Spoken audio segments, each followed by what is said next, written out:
네, 안녕하세요. 신박사 인사드렸습니다. 2024년 8월 8일 신박사의 장마감 복귀 방송 하도록 하겠습니다. 오늘 방송 좀 늦었습니다. 8시 20분 정도 돼 있는데요. 오늘 주식시장이 조금 뭐 조정인데요. 뭐 변동성이죠. 네, 뭐 급락 이후 급락 이후 V자 반등으로 나오지는 못하고 있어요. 그만큼 이제 지금 그 수급이 취약한 거예요. 우리가 이제 코로나 때 V자 반등 봤으니 뭐 급락하고 나서 이제 V자 연상 많이 하잖아요. 근데 유동성이 뭐 그리 좋은 건 아니기 때문에 V자보다는 뭐 이런 식으로 되다가 좀 이렇게 올라오고 뭐 이런 식으로 될 겁니다. 그래서 대략 지금 뭐 수급적인 부분은 굉장히 좀 취약한 그런 시장의 구간이고 점차 개선되겠죠. 점차 개선되고 또 금리 인하에 대한 어떤 기조들이 좀 나타나게 되면 본격화되면 실제적인 어떤 수급적인 부분에서 개선이 될 겁니다. 하지만 이제 업종에선 조금 다르게 움직일 텐데요. 제가 이제 하반기에 전략적으로 업종에 대한 어떤 포인트는 바이오하고 금융 업종으로 보는 게 투자적으로 좀 안전하다라는 얘기를 들었습니다. 실제 이제 메이저 수급들도 그 급락 파동 이후 어디로 이제 가장 많이 몰리느냐 할 때 바이오하고 금융업종으로 돈이 가장 많이 몰리고 있습니다. 이런 것들을 보면 하반기에 경기에 대한 우려감들이 있잖아요. 예, 경기가 침체할 거라는 주장을 하는 사람들도 있고 그렇지 않다라고 주장하는 사람들도 있어요. 우리가 그거는 정확히 알 수 있는 부분은 아닙니다. 우리가 실제로 와야 이제 알 수 있는 거고 주식시장에서는 결국 그 불확실성에 대한 부분을 굉장히 싫어하고 위험으로 보기 때문에 경기 민감한 종목들을 이제 메이저 자금들은 매수하려고 좀 들지는 않는 거죠. 연말에 또 미국의 대선이 있다 보니까 대선도 결국은 우리가 뭐 대선에 따른 수혜 기업들, 수혜 업종들 이렇게 분류를 하잖아요. 실제로 이제 그 정책이 영향을 미치기도 하고요. 뭐 장기적으로는 큰 영향은 없겠지만 어쨌든 뭐 6개월, 1년 상간에 뭐 또 영향을 주죠. 또 이제 뭐 1, 2년 정도는 영향을 주기 때문에 메이저 수급들은 그런 부분을 감안하고 있는 것 같습니다. 그런 부분에서 지금 급락 파동 이후 바이오는 오히려 시세 회복하고 더 강하게 상승하는 그런 기조를 보이고 있고 어제 같은 경우는 셀트론의 실적 서프라이즈가 굉장히 시장을 업종을 강하게 만들었죠. 오늘 시장에서 바이오만 올랐습니다. 바이오만 오른 이유가 뭘까? 이걸 확실히 아는 게 필요하죠. 그래서 제 영상을 보시는 분들은 바이오 종목들을 많이 들고 계시겠지만요. 지금 주식시장에 있는 일반적인 개인 투자자들은 바이오 주식들이 이제 계좌에 없습니다. 거의. 거의 없고 이제 2차전지 종목들이 대부분 많이 있고 또 그 다음으로는 반도체 관련된 또 이제 기업들이 다수를 많이 이루고 있을 거라 봅니다. 그런 부분에서 바이오 종목들은 여러분들이 많이 들고 있는 거지 대부분의 개인들은 안 들고 있기 때문에 메이저들이 쉽게 상승을 시킬 수 있고 급락 파동 이후 어떻게 이렇게 시세가 크게 올라올 수 있느냐를 물어본다면 개인들 매물이 없기 때문입니다 라고 확실하게 이야기할 수 있습니다. 그래서 바이오만 오른 이유를 한번 확실히 짚어보고 오늘 시장 정리해 보도록 하죠. 시장 정리해 보겠습니다. 오늘 코스피는 0.4%, 코스닥도 0.4%. 둘 다 이제 0.4% 빠졌고 하락 종목사가 소폭 많은데 코스닥은 900 종목 정도 빠졌으니까 좀 빠졌습니다. 거래 대금이 줄었어요. 코스피가 11조, 코스닥이 7조니까요. 거래 대금이 평소보다 좀 줄었고 수급이 오늘 좀 별로였어요. 코스피 외국인이 5천억 정도 팔았고 코스닥도 2천억 정도 팔았어요. 선물도 외국인이 5,800 계약을 팔았어요. 그래서 이게 별로 지금 수급으로는 별로 안 좋아요. 여기 보시면 여기 이제 핸드폰으로 보신 분들은 이게 굉장히 작게 보이실 텐데 크게 한번 켜볼까요? 이 선물이거든요. 선물 이제 미래 뭐 예측하는 어떤 베팅이죠. 외국인들의 단기 베팅이죠. 장기 베팅은 아니죠. 굉장히 지금 매도가 많죠. 보시면. 예. 그리고 이제 그 잠깐만요. 순매 순매수 금액이 아니라 수량으로 봐야 되는데. 수량을 볼 때 급락하는 이제 첫날 그 2만 계약을 매도했고 그 다음날 완전히 그냥 지수가 막 8% 급락할 때 10% 급락할 때 플러스로 돌아섰죠. 12,000계약 플러스. 그래서 밑에서 이제 매도를 12,000계약도 하다가 쭉 이제 사가지고 장중에만 이제 24,000계약을 순매수 한 셈이죠. 그래서 그렇게 했고 그 다음날 그리고 오늘 매도를 좀 이어서 했네요. 여기 대량으로 세게 들어오는 게 필요한데 제가 볼 때는 내일이 좀 중요할 것 같아요. 이게 길어지면 이제 시장이라는 게 그 추세를 그대로 이어가려면 빠르게 그 추세를 복귀를 해줘야 돼요. 그러지 않으면 계속 매물적인 어떤 측면으로 작용되거든요. 그래서 내일 정도 좀 반등이 외국인 선물이든 좀 세게 올라오는 흐름이 전개되는 게 필요할 것 같아요. 코스닥은 이거 이렇게 급락할 때 상당히 사들였어요. 외국인들이. 사들였어요.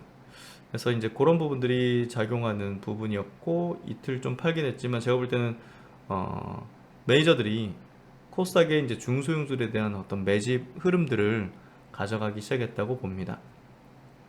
코스피 쪽에서는 대형주들을 끌고 올랐는데 차익 실현을 좀 이제 하는 측면으로 들어가게 될 것 같아요.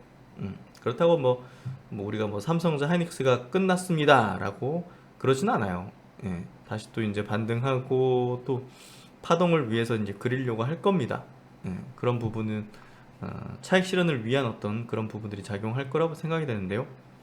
어쨌든 이런 수급은 결국 메이저들은 코스피 쪽에서 특히나 이제 반도체 업종에 대해서 차익 실현을 상당히 거세게 하고 있고 그 자금을 바이오 쪽으로 상당히 돌리고 있다. 바이오 쪽 내지는 또 이제 뭐 다른 업종으로 돌리고 있다. 코스피 지수 오늘 양봉 전환됐죠. 어제 미국장이 좀 빠져서 시작을 했어요. 아니, 마감했어요. 나스닥이 1%, 그리고 다우 S&P도, 그리고 니케이도 오늘 0.7% 마이너스지만 양봉 전환됐고 홍콩 플러스 대만이 좀 빠졌어요. 2%. 상해는 보합 정도. 그래서 뭐 큰 변동 없었고요. 오늘 뭐 지수 뭐 크게 제가 보지 않고 뭐 종목별 흐름들로 한번 좀 보죠. 일단은 코스피, 코스닥 변동이 줄었어요. 변동성이. 예, 변동성이 줄었어요.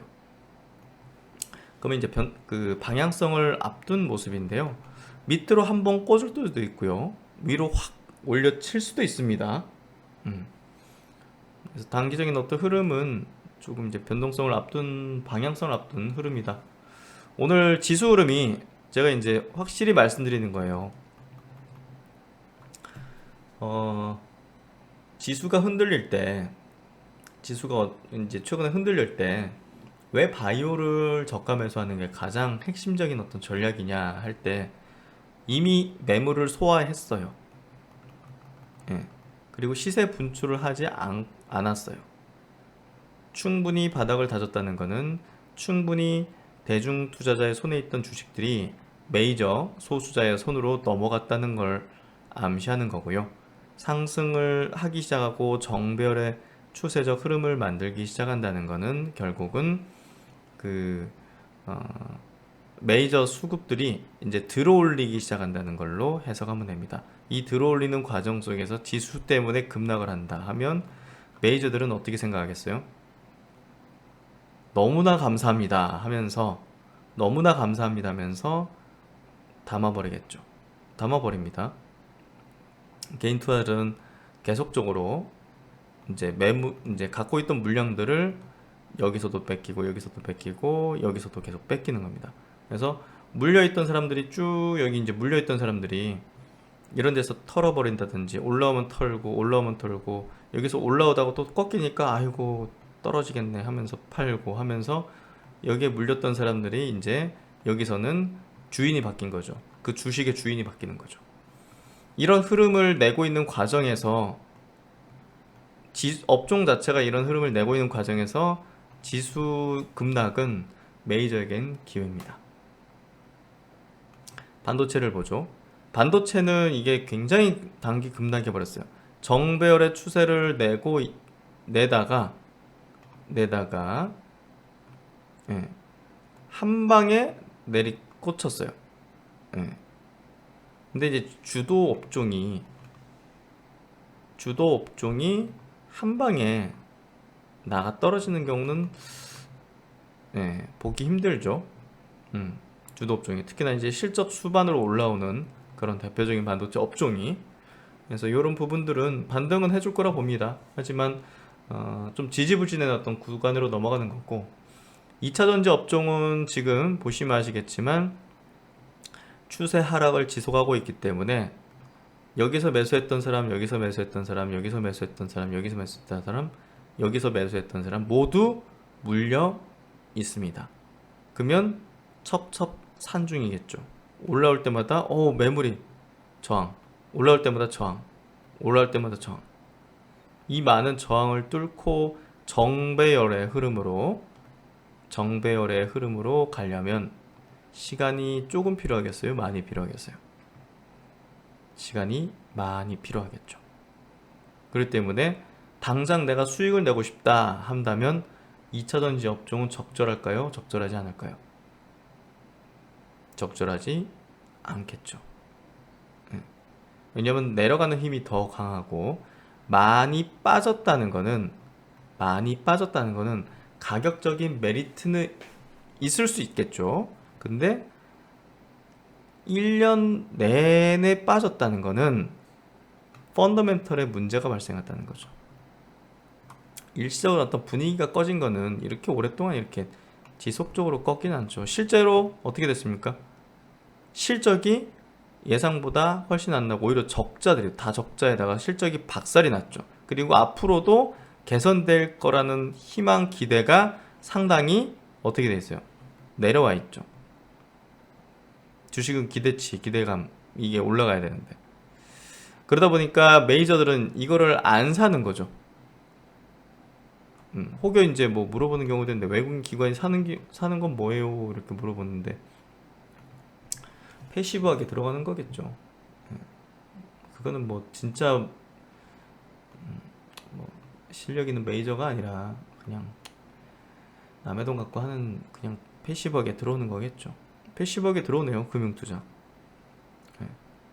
그렇죠, 에코 프로그램. 그래서 그런 걸 가지고서 판단하는 건 굉장히 오판할 수가 있습니다. 그래서 이제 왜 헬스케어 업종, 제약바이오 업종의 종목들을 이번 급락장에서 담아야 했는지를 확실히 이해하실 거라고 생각합니다. 오늘 같은 경우도 반도체하고 2차전지는 많이 빠졌어요. 삼성전자 1.7%,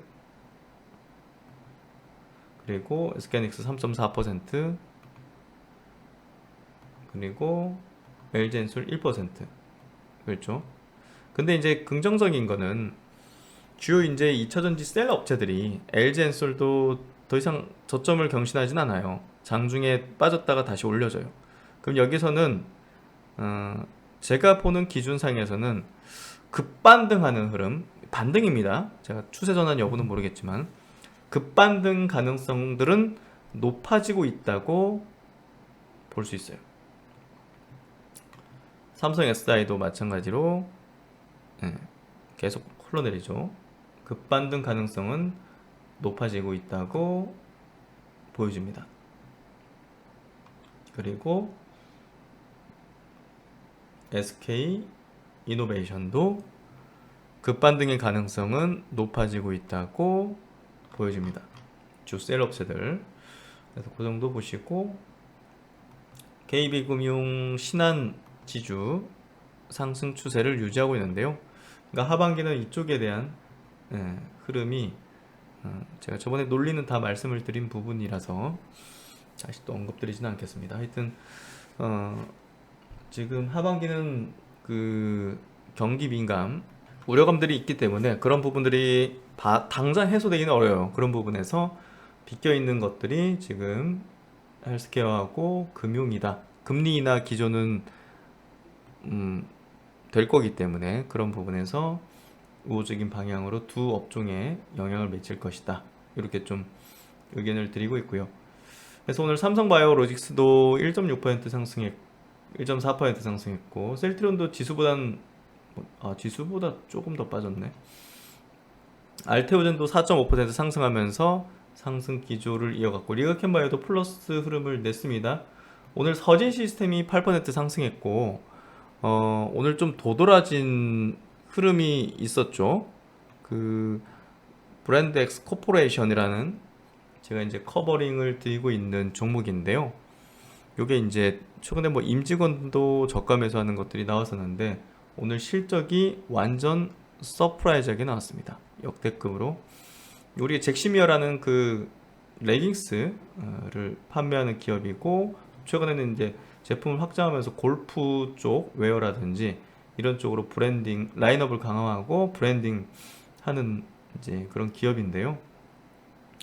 그 영업이익이 136% 증가했습니다. 그래서 해외 진출이 상당히 지금 강하게 진행되고 있고 지금 중국 쪽에 이제 출점하고 상당한 업사이드 포텐을 보이고 있는 기업입니다. 결국 실적이 깡패다. 실적이 깡패다라는 것을 볼 수 있었던 그런 어떤 발표였다 보시면 될 것 같고 여의도 강연회 때 이 종목을 또 이제 소개를 해드렸었죠. 그래서 이번 강연회 영상 제가 이제 나눔 인사이트 올려드렸다 했잖아요. 예, 거기서 이렇게 이제 강연했던 그래서 이제 하반기 전략에 대한 압축된 포트폴리오 그리고 정준하 매니저님이 또 이제 인사이트 투자에 대한 어떤 기준들, 원칙들 그리고 이제 종목 선정하는 방법들 또 선정한 종목들에 대해서 또 설명하는 시간들 해서 저도 참 많이 배워요. 대화를 하다 보면 그래서 결국은 그 종목을 이제 찾아내는 어떤 그 방법론이 제가 볼 때는 이제 많은 또 펀드 매니저들도 있겠지만 왜 이제 펀드 대상이라는 성과를 냈고 또 셀트론 같은 기업을 아무도 관심 없을 때 이제 발견하고 또 확신을 가질 수 있었는지 그러니까 그 논리가 중요하죠. 예, 그 논리적인 어떤 그 기반 이런 것들을 들을 수 있는 게 매우 중요한 것 같아요. 그 기준을 이해하게 되면 나도 그 기준에 의해서 또 종목들을 찾을 수 있는 거잖아요. 그렇기 때문에 단순히 뭐 종목을 뭐 추천한다, 종목을 드린다 이런 개념보다는 왜 이 종목을 선정했고 왜 이런 종목이 앞으로 굉장히 고성장을 할 가능성이 높은지 어떤 이유로 어떤 근거로 그런 어떤 인사이트를 가져볼 수 있는지를 이야기하는 게 중요한 거죠. 예, 그래서 브랜드 엑스 코퍼레이션은 사실 이제 뭐 강연회 전부터 저랑 이제 이야기하시면서 이제 많이 말씀하셨기 때문에 어떤 논리인지에 대한 이해를 하고 저도 딱 무릎을 쳤죠. 예. 그래서 기술적인 흐름도 제가 이제 과거 체크드린 적이 있어요. 바닥권에서 대량 거래가 터트리는 부분들과 이 바닥권에서 바닥 따지고 대량 거래 터트리는데도 불구하고 실적은 계속 우상향, 실적이 퍼포먼스가 매우 좋게 나오고 있었다. 그래서 계속 개선되는 흐름들 그리고 여기는 이제 해외 진출에 대한 성과가 나오기 시작하는 부분들도 이제 본격적으로 기대감에 작용하는 주가 흐름으로 좀 연결되기 시작한 거죠. 이런 것들이 결국은 우리가 어떻게 종목들을 분석을 해야 되는지를 알 수 있는 그런 내용으로 이번에 강연회가 좀 꾸려졌다 보시면 될 것 같습니다. 그래서 제 그 나눔 인사이트 여기는 뭐 신박사만 활동하는 그런 공간이 아니라 정말 인사이트 높은 분들을 계속 제가 찾고 모셔가지고 여러분들에게 앞으로 더 나은 어떤 투자 판단을 할 수 있는 그런 기준과 또 원칙들을 또 학습을 해나갈 수 있는 공간으로 만들어 나갈 예정입니다. 그래서 주주 스터디 모임도 만든 것도 그렇고 여의도 강연회 보시고 싶으신 분들은요 여기 3시간 26분 영상 녹화를 해놨고 편집을 했으니까요. PDF 파일까지 들어드리니까 이번 조정 장세 속에서 저가 매수할 종목을 한번 찾아보는 시간을 가져보시면 좋으실 것 같습니다. 그래서 오늘 브랜드 엑스코퍼레이션 상한가 친 게 저도 굉장히 좀 의미가 컸어요. 깜짝 놀랐고 뭐 좋은 흐름으로 가고 있었지만 갑작스럽게. 그래서 이제 서진 시스템 같은 경우도 오늘 급반등하는 흐름을 보이면서 중기평선 좀 돌파 시도를 다시 하는 모습을 보였고, 그래서 주요 기업들 상당히 오늘 약간 약세 흐름 띄는 그런 장세 속에서도 바이오 주요 기업들 그리고 중소형주들의 이제 시대가 될 거라고 저는 보고 있고, 실적 좋아지는 중소형주들 그런 기업들을 우리가 지금부터 잘 투자를 집행을 해야 됩니다. 그런 것들 좀 이야기 드리는 그런 시간들을 계속 가져보도록 하겠습니다. 그리고 이제 셀트론이 어제 실적 발표 이후 뭐 엄청난 퍼포먼스에 이제 주가 흐름을 어제 보였는데요. 오늘 이제 증권사 리포트들 많이 나왔는데요. 그 중에 이제 교보증권 걸 한번 체크해 볼게요. 교보증권 것.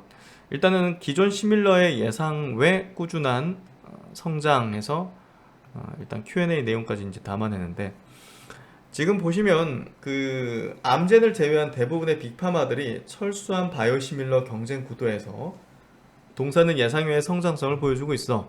레거시 시밀러들의 꾸준한 성장과 함께 진펜트라 성장성이 만나다면 현재 높은 멀티플도 충분히 정당을 낼 수가 있다. 그래서 올해는 이제 퍼밸류션이 높을 수밖에 없겠죠. 내년도 쭉 떨어집니다. 그리고 내후년도 27배. 그러니까 지금 주가가 가장 싼 구간이다. 매출이 이제 폭발적으로 증가할 구간으로 가고 있고, 내년에 영업이익이 뭐 1조 5천억 엄청 높게 형성이 될 겁니다. 그래서 어쨌든 올해 매출 목표 3조 5천억 지금 뭐 잡고 있고, 일단 Q&A 내용은 매출 원가율 유지됐고 판관비 감소액이 맞느냐, 2분기 말 60%까지 재고 중에서 감소한다. 그래서 기존 헬스케어 재고가 높은 어떤 그 원가를 가지기 때문에 어쨌든 요걸 다 소진하는 게 수익성 개선에 이제 중요하겠죠. 진펜트라 처방 현황, 이게 중요하겠죠. 일단은 뭐 목표로 했던 6월 말 1만 명, 연말 8만 명에는 현재 좀 못 미치고 있는 것이 사실이다. 환자 등록 추세나 2대 PBM의 환급 추세 고려 시 여전히 매출 최소 2,500억은 달성 가능하다고 판단해 볼 수 있다. 도매상 매출 플러스 안전재고가 동사의 매출인데, 현재는 도매상의 안전재고가 크지 않아 도매상 매출도 발생할 것이다. 어쨌든 뭐 매출 최소 이렇게, 올해는 매출이 좀 나오지는 않을 수도 있어요. 내년이 중요하겠죠. 어쨌든 그래도 올해 말 매출의 퍼포먼스 이제 시작된다는 게 중요한 포인트다 보시면 될 것 같고, 일단은 뭐 많이 팔릴 수밖에 없는 약입니다. 그리고 이제 유럽 제약사 인수에 대한 질문도 했었던 것 같은데요. 유럽에서 약국의 시밀러 대체 조제 가능한 법안이 논의되고 있으며 프랑스에서 가장 빠르게 논의 중이다. 다만 프랑스 내에서도 잡음은 많은 편이다. 26년 정도 도입을 기대하고 있고, 그 전까지 약국 네트워크를 강화해야 하는 목표를 갖고 있다. 현재 유럽 몇 개 회사 딜 오퍼 받고 타당성 검토하고 있으며 인수뿐만 아니라 여러 가지 방향성을 함께 고려 중에 있다. 정확한 답변은 없는데요. 어쨌든 졸레어 쪽에도 특허침이 아니라고 판단되는 제형을 사용했다. 지금 진펜트라는 처방 환자 수, 전환 의사를 밝힌 환자 수는 5,000명 이하 정도 추정된다. 그래서 이 정도 되고 있는 부분들, 영업의 수익이 좀 컸던 부분은 닥게다 양도 이익 등이 부분적으로 인식되면서 약 300억 인식했다. 하반기에도 관련 이익이 인식이 가능하다. 이렇게 이제 답변을 했습니다. 그래서 어쨌든 뭐 이번 실적에 대해서 다들 이제 애널리스트 뭐 예측치나 이런 것들이 올라갔고, 또 목표 주가도 대부분 비등해요. 25만 원 정도. 예. 그래서 무슨 뭐 짜고 친다고 할 정도로 목표 주가를 25만 원, 26만 원 거의 맞춰놨어요. 예. 저도 좀 놀랄 정도로. 그나마 이제 가장 높은 수준이 27만 원인데요. DS 투자증권하고 KB증권 여기서 목표 주가 27만 원을 낸 부분이네요. KB증권의 리포팅까지 볼까요? 27만 원. 컨센서스를 상회했는데요. 바이오 제품 기존 후속 제품 성장, 유럽 내 집판 효과 극대화, 북미 지역에서 인플렉트라 판매 호조, 후속 제품 매출 증가. 진펜트라는 22형 매출 미미해 보이지만 출시 5개월이라는 기간에 약 75% 커버리지를 확보했기 때문에 앞으로가 이제 굉장히 세게 처방을 받게 될 겁니다. 그래서 어쨌든 하반기 매출 기여도를 보이고 내년도 조단위 매출의 가능성들을 갖고 있다. 이 정도 보시면 될 것 같습니다. 그래서 어제 뭐 체크해드린 거 긍정적인 포인트 보시면 될 것 같고요. 그래서 오늘 수급 구도를 보면 뭐 셀트로는 수급 오늘 외국인이 좀 많이 팔았습니다. 그리고 오늘 수급은 좀 좋지 않았잖아요. 외국인들 기관들 대체적으로 좋지는 않았기 때문에 전체 수급은 CS 윈드가 좀 급등을 했는데 CS 윈드가 오늘 18%니까 굉장히 큰 규모죠. 이익이 많이 늘어났습니다. 영업이익이 1,300억. 2분기 영업이익이 1,300억.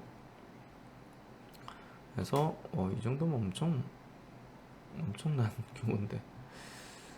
하여튼 뭐 CS 윈드 이렇게 됐고 하나에어로스페이스 이 종목도 시세 회복하고 있고 알테오젠 이렇게 되고 있는 흐름이 있고 HK노현도 이제 점점 올라오죠. 이렇게 되고 있습니다.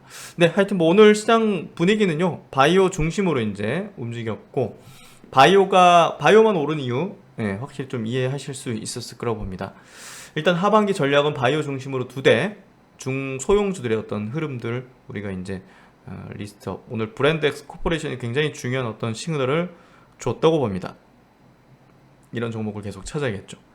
네, 하여튼 뭐 오늘 수고 많으셨고요. 신박사는 또 다음 시간에 좋은 모습으로 뵙도록 하겠습니다. 감사합니다.